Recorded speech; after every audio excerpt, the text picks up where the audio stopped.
ឃើញអ្វីម្លេះមិនចឹងស្ដាយនៅអ្វីដែលប្រាថ្នាតែកើតមកហើយនាមជាមនុស្សសាតើមានរូបស្រីឯណាដែលថាចិត្តនៅបរិសុទ្ធ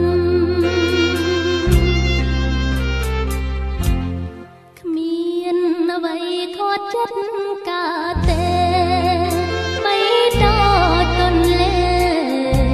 ដែលហូរចាក់ទេទៅឯសាមុទ្ររីចិត្តស្នេហាក៏ជាអាវុធមុខមុតប្រយុទ្ធដើម្បីទ្រង់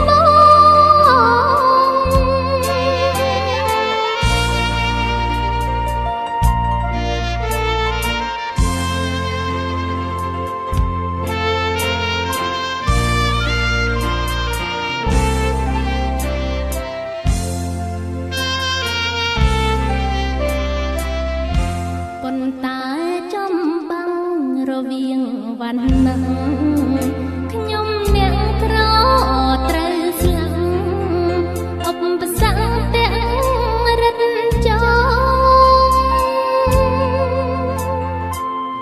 ព្រោះឈោងចាប់ផ្កាយដែលឆ្ងាយពីទ្រូងគួខ្មាំងគួផ្លាំងបំណងកុំឈោងចាប់ផ្កាយទៀតឡើយ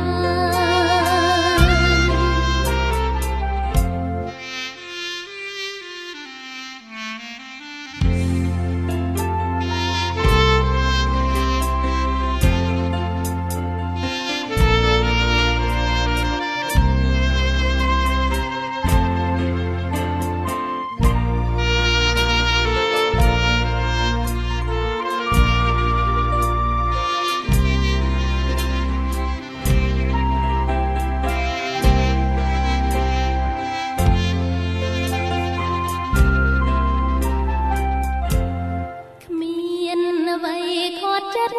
កើតទេបីតទន្លេដែលហូរចាក់ទេទៅឯសាមុទ្ររីចិត្តស្នេហាក៏ជាអាវុធមុខមុតប្រយុទ្ធដើម្បីទ្រង់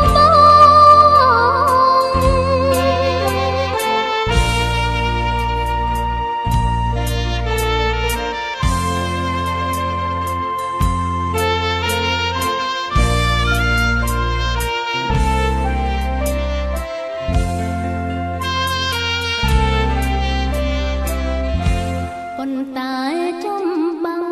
រវាងវណ្ណៈខ្ញុំអ្នកក្រត្រូវស្លាប់ឧបសគ្គទាំង